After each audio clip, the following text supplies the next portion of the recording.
when they appointed their own trustees, yes, you didn't challenge it.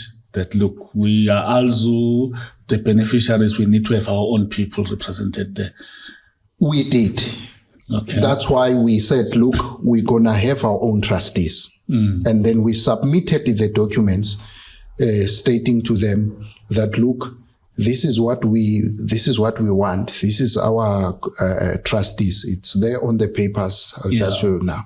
The AGM we had, but they didn't take it. They still rejected them. No, yes, they didn't want to take what we have. Okay. And they went on but with their old trustees. You say, though, the people they appointed are employees of us. Yes. But are they also labor tenants? Are they beneficiaries? They are amongst They you? are beneficiaries, Okay. because it's a worse scenario, because some of the directors that were appointed there, I mean, they never went to school. It's all people, and they can tell you it's a director, but the guy, when you ask him, he said, no, I know nothing. The only thing they said to me, I have to be here to sign.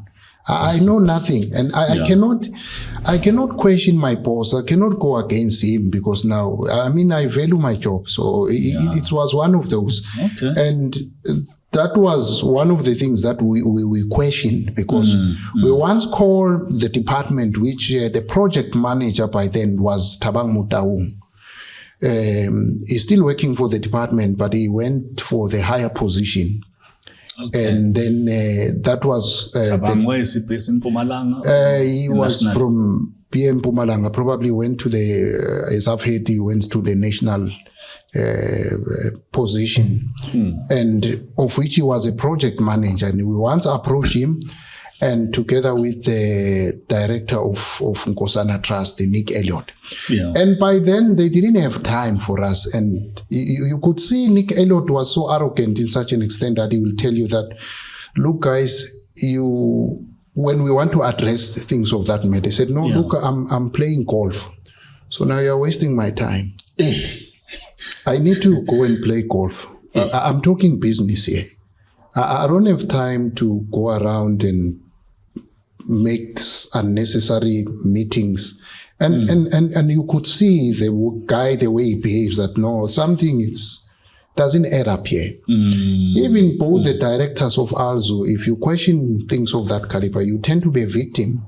They victimize you in such an extent that they suppress you, that you are aware and you could see something that no, it doesn't add up. For instance, if you ask something like a financial year-end statement, obviously, look, if you invest on something, there must be a report, there must be AGMs.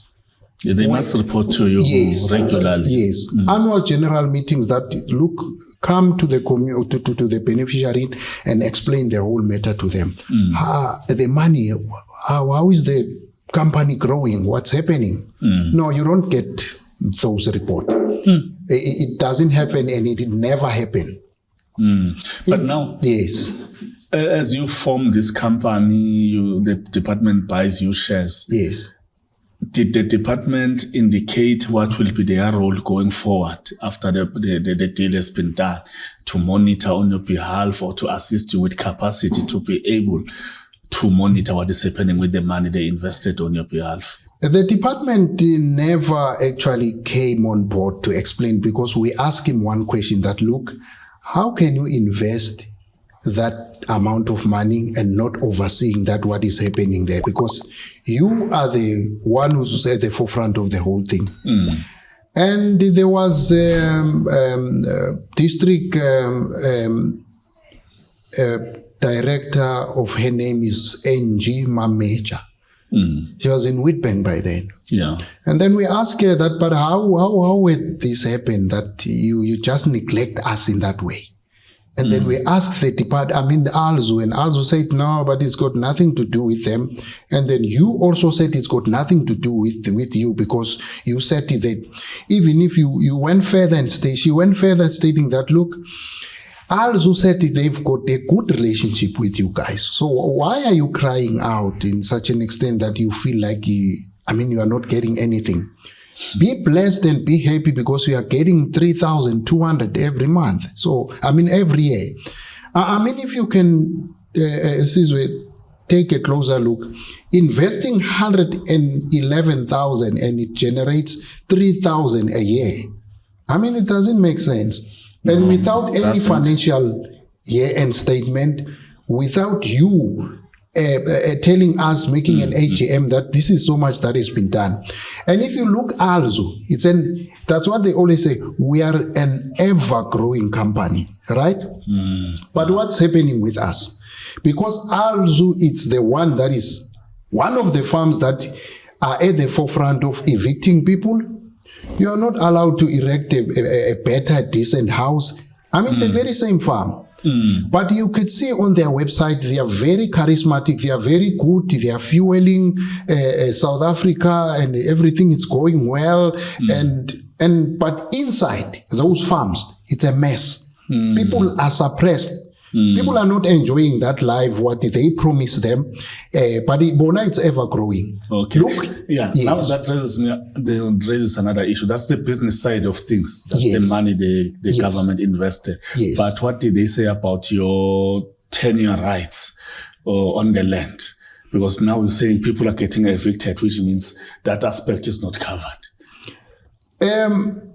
On that manner, if I may take it back a little bit, there are people who lodge claims in those areas, including my father. Yes. He lodged a claim in 1998 as a labor tenant. The labor tenant claim, yeah. Yes. We've got labor tenant claims and there are also restitution claims in Alzu. But now, if you go, Alzu doesn't agree in any angle that there are those claims. They even went further that, no, we won those cases and actually there are no claims and you never had rights. And if you take, according to our historical background, from 1800s, late 1800s, we were there. So they don't want anything that favors a black person, but yet the black person is being used to inherit or to access funds from the department and for their own benefit. So there are claims there, and of which have been taken by the Office of the Special Master of the Labor Tenant. Yeah, because that's an issue. I would imagine the department should have first started by ensuring that your land rights are protected as labor tenants, and then buy you the shares. You're still vulnerable because they put money in there, as you say, and then you still get evicted.